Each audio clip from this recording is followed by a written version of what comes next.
Oi, pessoal, graça e paz, tudo bem?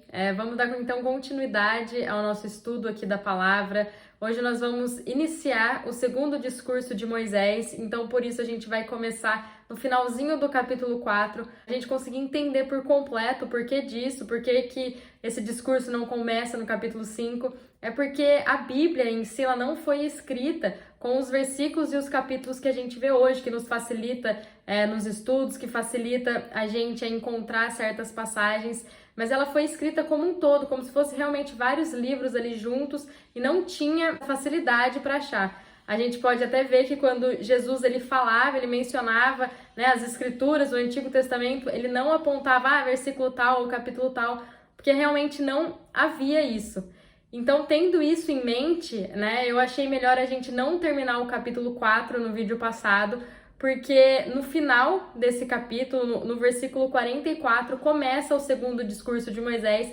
Então, para a gente ter o entendimento completo daquilo que a palavra de Deus está querendo nos dizer, melhor dessa maneira. Então, até o capítulo 4, do versículo 43, a gente falou, a gente viu um pouco sobre o primeiro discurso de Moisés. A gente viu a exortação histórica do povo, onde Moisés ele relembra o povo, as experiências que eles tiveram desde Horebe, desde o Monte Sinai até Moabe, onde eles estavam agora, e exorta aos israelitas a se unirem com Deus, a se unirem com Yahvé, a fugirem da idolatria que os seus pais já haviam voltado por mais de uma vez. E agora, a partir do capítulo 4, versículo 44, até o capítulo 26, versículo 19, então é quase praticamente o livro inteiro de Deuteronômio, a gente vai estar falando sobre o segundo discurso de Moisés, e ele é principalmente exortativo e legislativo. Ele é o discurso mais longo e ele representa o centro de todo o livro. Então a gente não vai ver uma segunda lei sendo apresentada aqui para os israelitas, mas a gente vai ver uma repetição da mesma lei que foi entregue para eles quando eles estavam ali no Monte Sinai. Então, da mesma maneira que foi necessário um novo recenseamento, uma nova contagem do povo, é necessário falar novamente a lei, porque de todos os que receberam a lei pela primeira vez, que estavam ali aos pés do Monte Sinai pela primeira vez, somente Moisés, Josué e Caleb estavam vivos. Então, o restante de todo o povo, maior de idade, homem, tantas mulheres, que haviam sido contados no primeiro recenseamento, eles haviam perecido no deserto. Então foi-se necessário um novo proclamar da lei, porque havia tido um novo recenseamento, então novas pessoas haviam nascido ali naquele meio e que não haviam tido contato, ou ainda não haviam nascido, ou eram muito jovens, para conseguir entender aquilo que a lei falava. Então, por isso aqui a gente vai ver uma repetição dessa lei. E esse discurso, ele fala, ele nos explana as leis morais, civis, religiosas para essa nova geração que havia sido gerada durante o tempo em que eles peregrinaram no deserto. E eles precisavam deste treinamento da lei, eles precisavam ser inteirados com relação a tudo o que a lei dizia que eles podiam ou que eles não podiam fazer. Então, vamos começar aqui no versículo 44 do capítulo 4. Esta é a lei que Moisés propôs aos filhos de Israel. Estes são os testemunhos, os estatutos e os juízos que Moisés comunicou aos filhos de Israel quando saíram do Egito. No outro lado do Jordão, no vale em frente de Bet-peor, na terra de Seom, o rei dos amorreus, que habitava em Esbom, a quem Moisés e os filhos de Israel feriram ao saírem do Egito. Tomaram posse da sua terra, como também da terra de Og, rei de Bazã, 2 reis dos amorreus que estavam além do Jordão ao oriente. Esta terra se estendia desde Aroer, que está nas encostas do vale de Armon, até o monte de Sion, que é Hermon, e incluía toda a Arabá, além do Jordão ao oriente, até o mar da Arabá, ao pé das encostas do Pisga. Então, esses versículos finais aqui do capítulo 4, eles nos dão a introdução do segundo discurso de Moisés, onde vai nos colocar a par do que vai ser falado em seguida, do que vai ser falado aqui no começo do capítulo 5. Então, aqui começa falando pra gente que essa foi a lei que Moisés recebeu do Senhor e que o próprio Deus orientou ele para proclamar para os seus filhos. Então, são os mesmos estatutos, os mesmos testemunhos e juízos que a geração que saiu do Egito recebeu também do Senhor quando eles estavam no Monte Horebe. Então não muda nada, como eu havia falado. Então, no versículo 45, que diz que estes são os testemunhos, os estatutos e os juízos que Moisés comunicou aos filhos de Israel quando eles saíram do Egito, já nos comprova que não é uma segunda lei ou uma mudança, porque a gente sabe que Deus não muda, que sua palavra, que é Cristo, também não muda. Então, sendo assim, o que a gente vai ver a partir de agora é uma repetição da lei que se fez realmente necessária para isso.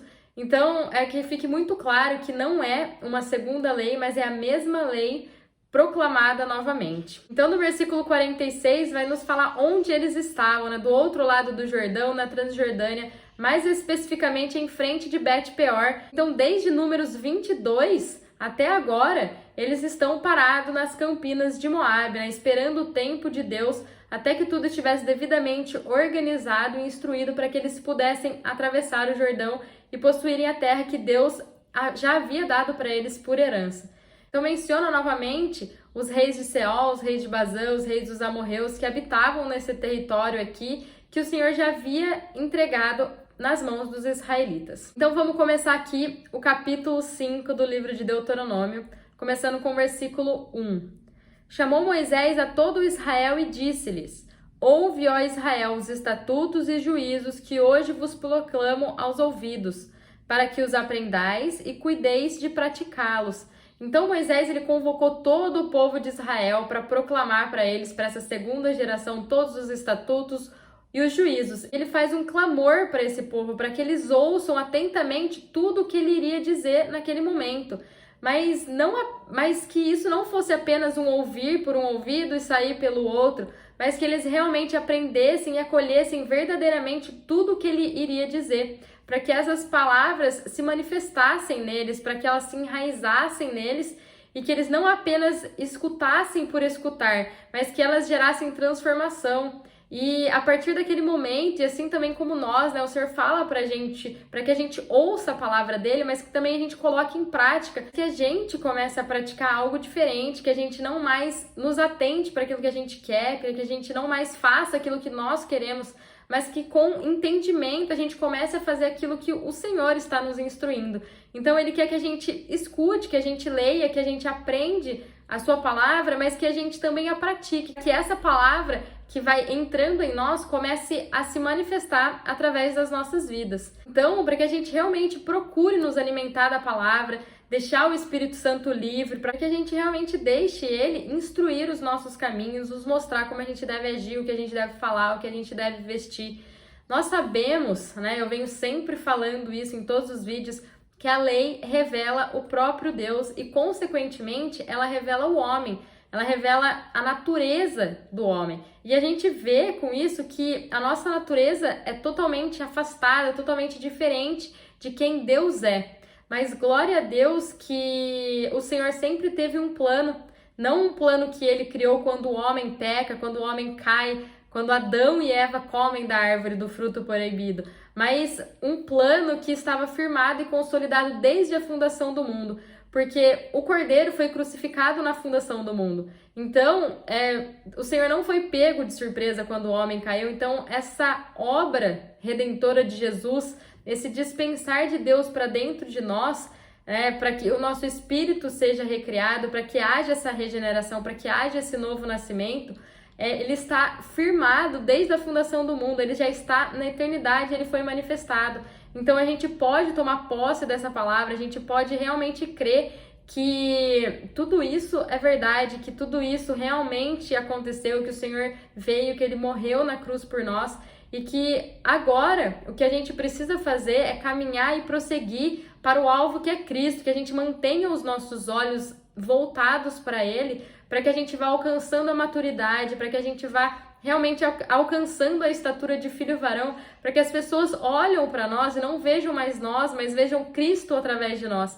E as pessoas vão conseguir, né, ver Cristo através das nossas vidas quando a gente nos alimentar da palavra, mas quando a gente praticar ela. Quando as pessoas começarem a perceber que as nossas atitudes estão parecidas com Jesus, que as nossas falas estão parecidas com a de Jesus, que os nossos sentimentos, que a nossa mente está parecida com Jesus. Porque sem o Senhor, né, sem Jesus, nós nunca conseguiríamos nos aproximar novamente de Deus. Isso precisa ficar muito claro. Paulo fala isso no livro de Romanos, que a justiça de Deus, ela se manifestou sem as obras da lei. Então a lei nunca foi entregue para salvar o homem. Ela foi entregue como uma revelação do próprio Deus, porque quando a gente tem o entendimento, a gente tem o conhecimento de que a gente carece da glória de Deus, a gente consegue entender que nada do que a gente faça, nada do que a gente consiga entregar para Deus vai fazer com que a gente seja considerado justo para estar na presença dele. Somente quando a gente enxerga isso, quando a gente tem o entendimento de que a gente precisa de ajuda,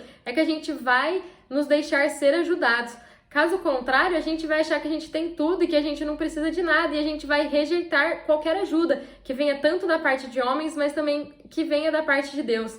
Então, sendo assim, Deus precisava nos mostrar, Ele precisava nos conduzir de alguma maneira para nos mostrar que a gente realmente precisava dele, que não tinha outra maneira para quitar a dívida que a gente tinha com Ele, sem ser Ele mesmo provendo esse pagamento. Então, o Senhor proveu o Cordeiro para Ele mesmo. Então, agora não há nenhuma condenação mais para aqueles que estão em Cristo Jesus. Então, a graça nos alcançou, a graça fez o que a lei não podia fazer por nós. Então, o véu se rasgou e nós podemos ter a certeza de que em Cristo nós somos considerados justos diante de Deus. Versículo 2 e 3.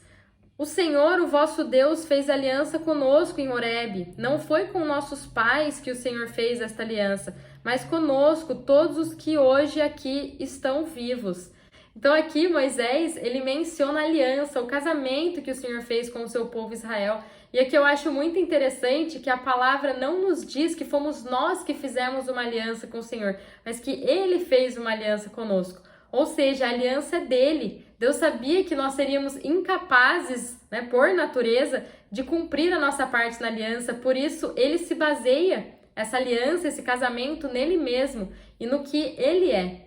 E por isso, independente daquilo que os israelitas estavam fazendo, do que as pessoas ali estavam fazendo, do quão afastado eles estavam dos caminhos do Senhor, a aliança permanecia de pé, porque não dependia deles e nem de suas obras. E algo que eu estou sempre falando é que não somos nós que seguramos na mão do Senhor, mas é Ele que nos segura. Porque se fôssemos nós, uma hora ou outra a gente iria soltar a mão dele e nós estaríamos perdidos.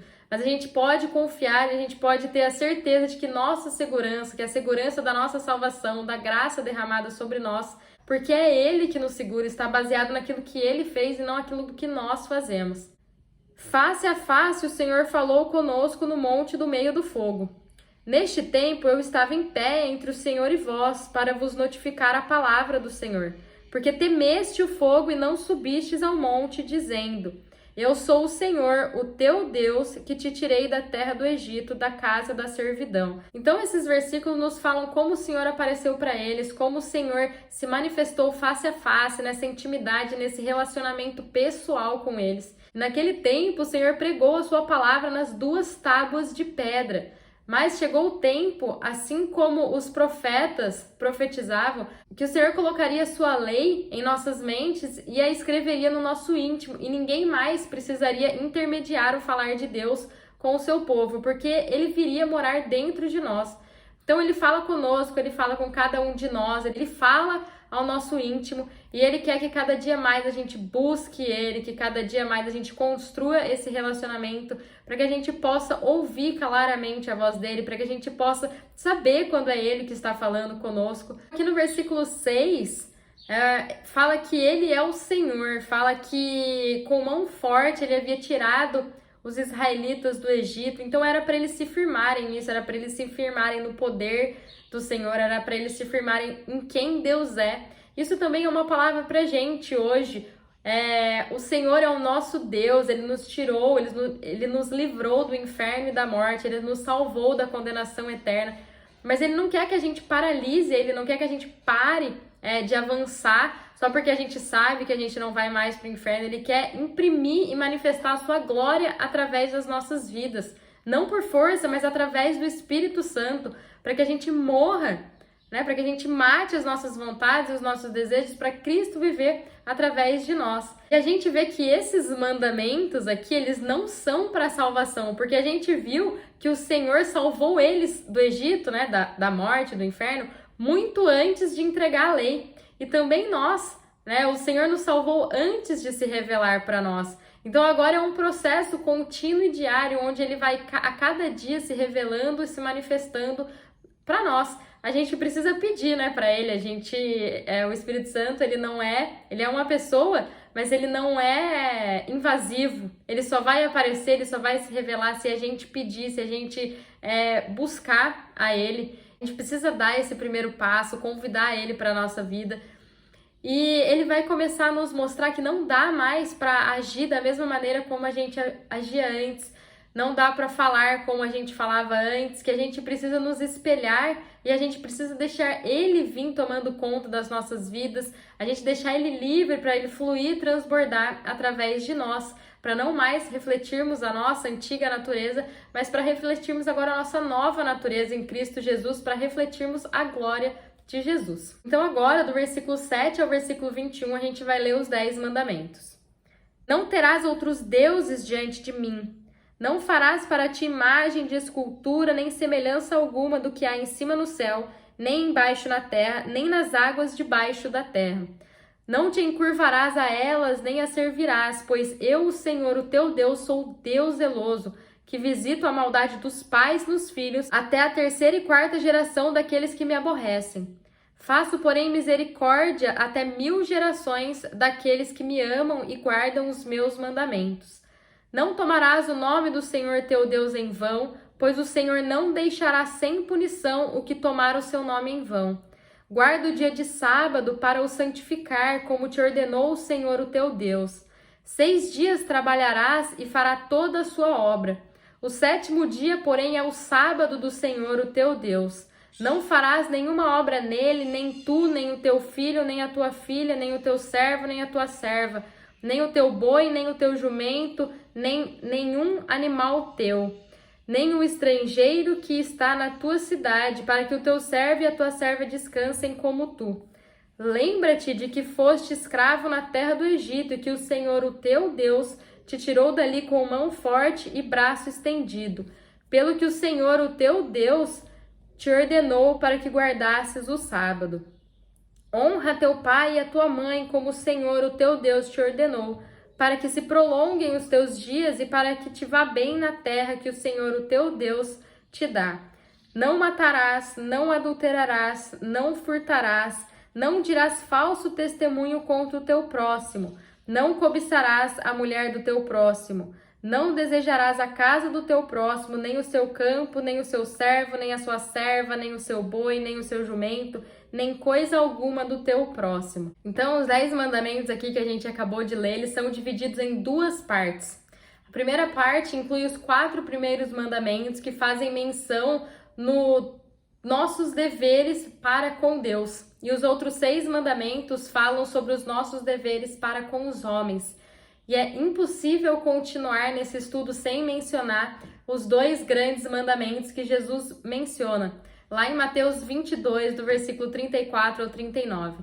Assim que os fariseus ouviram que Jesus havia deixado os saduceus sem palavras, reuniram-se em conselho e um deles, juiz perito na lei, formulou uma questão para submeter Jesus à prova.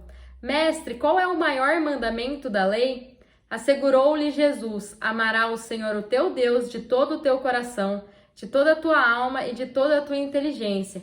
Este é o primeiro e maior dos mandamentos. O segundo, semelhante a este, é: amarás o teu próximo como a ti mesmo. A estes 2 mandamentos estão sujeitos toda a lei e os profetas. Então, olha como isso é glorioso, olha como tanto o Antigo Testamento, as Escrituras, como o Novo Testamento, tudo está linkado. Então, esses 4 primeiros mandamentos nos falam para amar o nosso Deus acima de todas as coisas, mas com outras palavras, não adorando os ídolos, não tendo outros deuses, não mencionando o nome do nosso Deus em vão. Tudo isso faz menção e se remete a amar e adorar a Deus acima de tudo e todos, colocar Ele como prioridade nas nossas vidas. E os outros 6 mandamentos falam dos nossos deveres para com os homens, para com o ser humano. E Jesus diz para a gente amar o nosso próximo como nós amamos a nós mesmos. E que a gente deve amar as pessoas à nossa volta como a nós mesmos. E tudo isso é para a gente realmente nos colocar no lugar das pessoas, é para a gente olhar para as pessoas como a gente olha para nós mesmos, como se fosse realmente um espelho.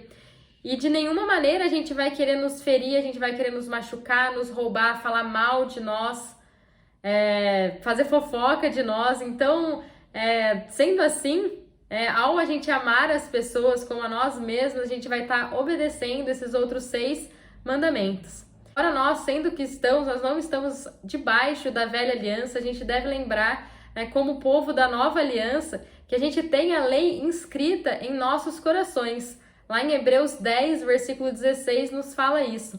E ao ler o Novo Testamento, qualquer pessoa pode notar quantas vezes a lei moral de Deus é mencionada.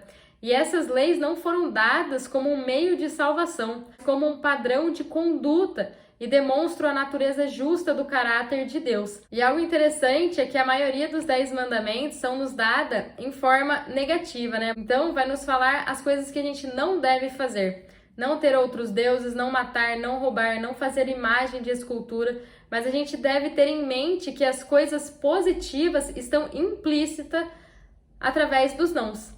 Se nada deve ser colocado à frente de Deus, então Deus é o que deve receber a adoração e a honra. Então, o primeiro mandamento nos ensina quem devemos adorar. O segundo, nos ensina como Deus deve ser adorado. O terceiro mandamento nos informa a respeito da exigência de Deus quanto à forma reverente ou correto espírito de adoração. Então, o nome de Deus representa tudo o que Ele é e o que Ele tem se manifestado, se revelado a nós. Então, tudo isso inclui seus títulos, seus atributos, quem Deus é.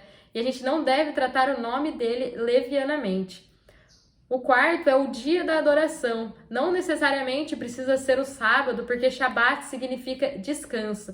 E esse descanso é Jesus. Por isso a gente não deve ficar preso à lei que precisa obrigatoriamente ser o sábado. Nós precisamos descansar no Senhor, precisamos separar um dia para adorar a Deus, para nos entregar inteiramente a Ele. Se a gente olhar para o 5º mandamento, diz que nós devemos honrar nossos pais, devemos ter em mente que esse é o primeiro da segunda parte. Mas na realidade, ele é a transição entre as duas partes, ele é único. E também Paulo menciona em Efésios que esse é o primeiro mandamento com promessa, né? Se a gente honrar o nosso pai e a nossa mãe, nossos dias serão prolongados. E essa segunda parte da lei é resumida por Jesus. Amarás o teu próximo como a ti mesmo. Então, o número 6 protege a vida do nosso próximo. Não matarás. O 7 protege a família do nosso próximo. Não adulterarás. O 8º protege os bens do nosso próximo. Não furtarás. O número 9 protege a reputação do nosso próximo, né? Não dirá falso testemunho.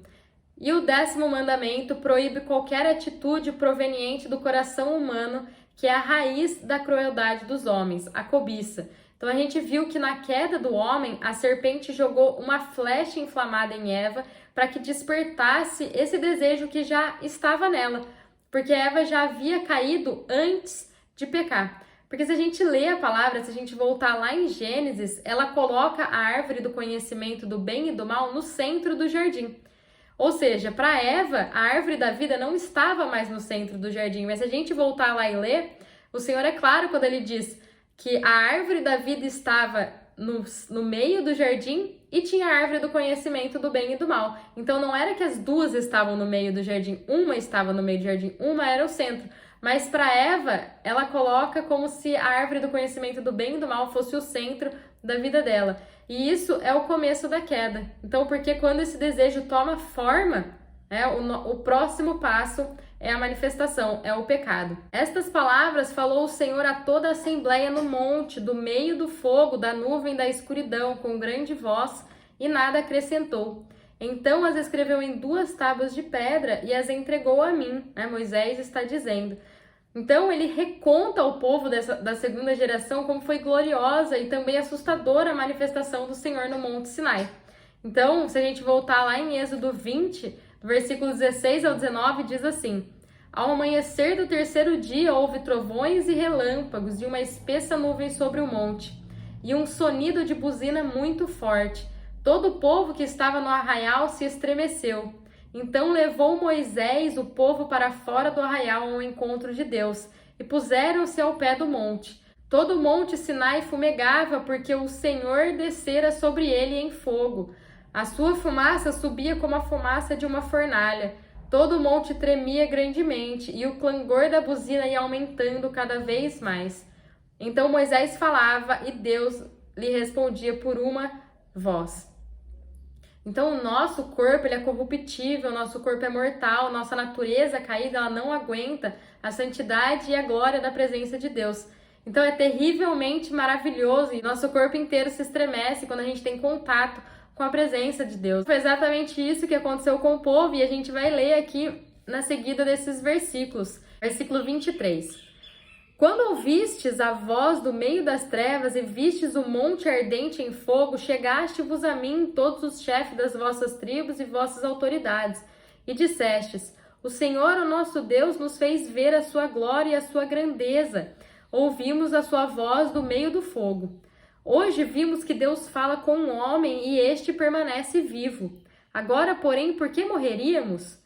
Este grande fogo nos consumirá e morreremos se continuarmos a ouvir a voz do Senhor, o nosso Deus. Qual mortal como nós que ouviu a voz do Deus vivo falando do meio do fogo e sobreviveu? Chega-te e ouve tudo o que disser o Senhor, o nosso Deus. Então nos dirás tudo o que te disser o Senhor, o nosso Deus, e o ouviremos e o faremos. Então a gente vê aqui que depois que o povo presenciou a manifestação visível de Deus no monte, por causa da natureza caída, rebelde e pecadora, eles temeram a presença do Senhor. Eles falaram para Moisés que eles não iriam mais conseguir encarar o Senhor, por isso eles pedem para que Moisés fosse esse porta-voz, que ele fosse essa intermediação. Então o Senhor falaria para Moisés e Moisés falaria, repassaria todas as instruções e ordenanças para o povo. Porque o corpo deles, a corruptibilidade que havia neles, não aguentava a santidade e a majestade da presença do Senhor. Então, eles começaram a enxergar o quão pequenos, o quão pecadores eles eram, e eles ficaram desesperados com isso.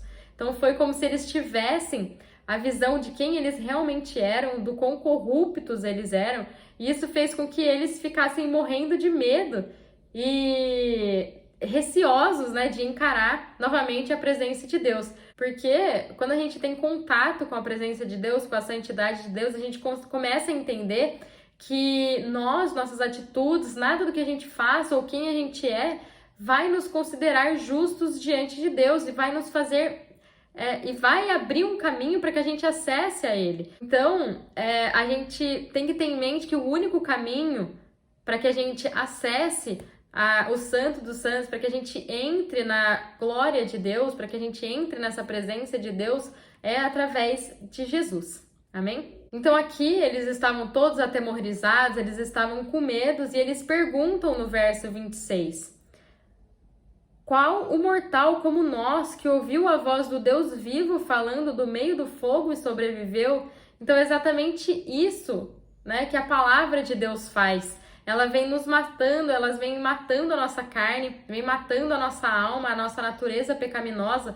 E a gente não deve ficar com medo, a gente deve acolher ela com mansidão, porque esse fogo da palavra que nos queima, que parece que a gente realmente vai morrer quando a gente entra em contato com ela, é o que imprime o caráter de Cristo em nós, porque sempre que Deus fala conosco, sempre que a gente lê da sua palavra, a gente não permanece igual, gera transformação, gera morte para a nossa alma, para que então o Espírito Santo possa se manifestar através das nossas vidas. Ouvindo o Senhor as vossas palavras, quando me faláveis, o Senhor me disse: eu ouvi as palavras deste povo que te disseram, em tudo falaram bem. Quem dera que eles tivessem tal coração que me temessem e em todo o tempo guardassem todos os meus mandamentos, para que bem lhes fosse a eles e a seus filhos para sempre. Então a gente viu que todo o povo temeu a santidade e a presença de Deus. Isso fez com que eles preferissem não mais se achegar a Deus, mas mandar um porta-voz, mandar Moisés no lugar deles.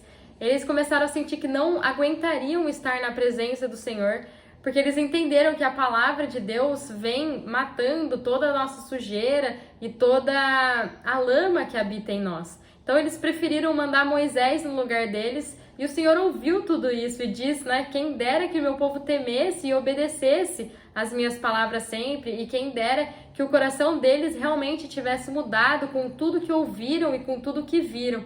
Então o coração do povo ainda continuava obstinado e sempre tendendo para o pecado e para se afastar de Deus. Mas a gente sabe, e o Senhor também sabia, que o único que poderia mudar a nossa natureza, transformar a nossa alma, era Jesus.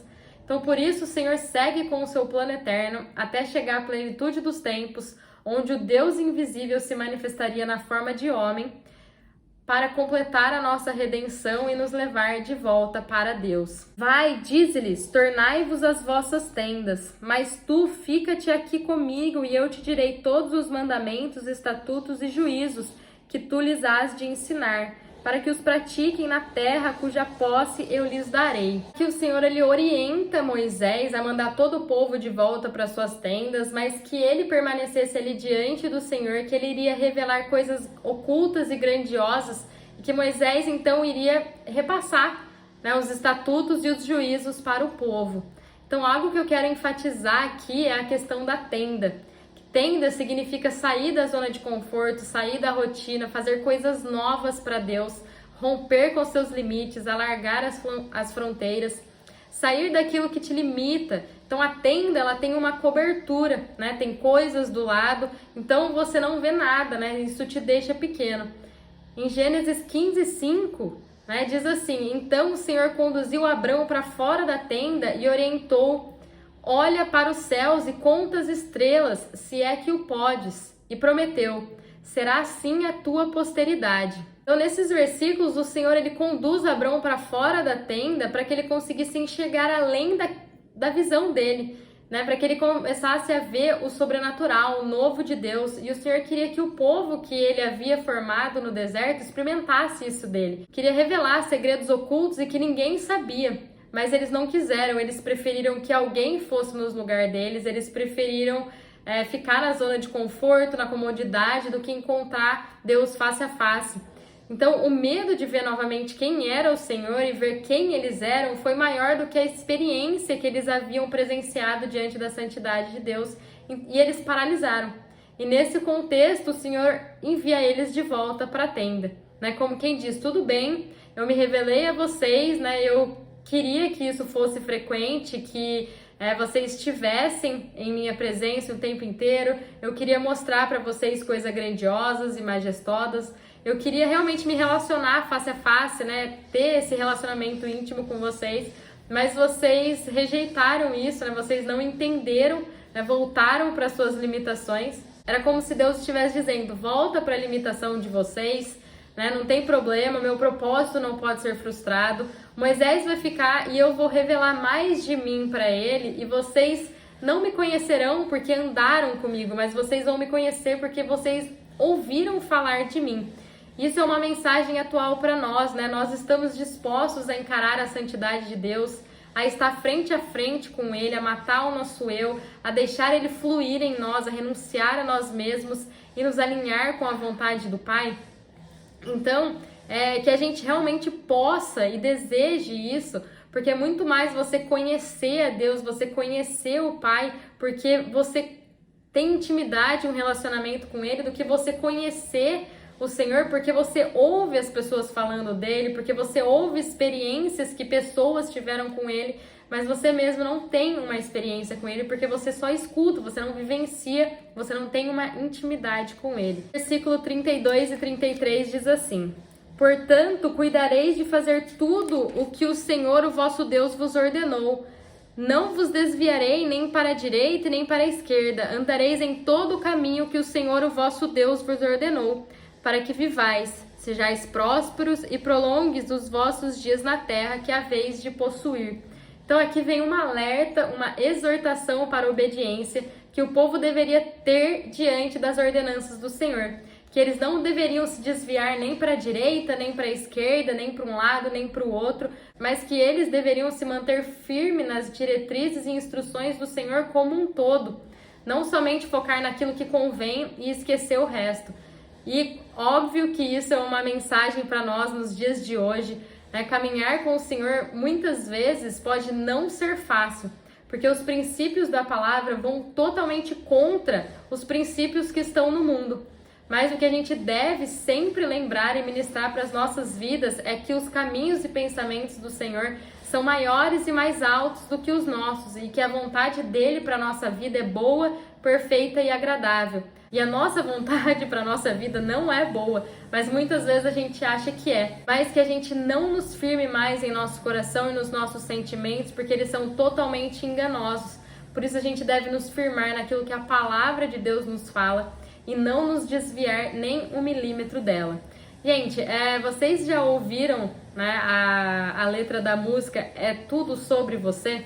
Que diz assim, né? Eu vou subir o monte que muitos desistiram e eu vou ficar lá até te encontrar. Eu vou entrar na casa, vou fazer morada e vou ficar lá até te encontrar. Então é mais perto do monte, é mais perto da face. E eu me espanto com o peso da glória. Mais perto da glória, mais perto da morte. O medo quer nos parar, mas vamos pedir para o Senhor tirar o medo, né? Que faz com que a gente fale para Moisés subir em nosso lugar. Que a gente comece a entender que a tempestade é o Senhor, que a chuva forte é o Senhor, que o vento forte é o Senhor, que é tudo sobre Ele. Que a gente possa hoje, né, fazer essa oração, que a gente possa pedir para o Senhor tirar o medo de estar na presença dEle, afastar todas as nossas limitações para que Ele possa nos conduzir, nos ajudar a desejar ter um encontro face a face diário com Ele, e que a gente vá realmente deixando o Espírito Santo fluir através das nossas vidas. Amém? Fiquem com Deus e até o próximo vídeo.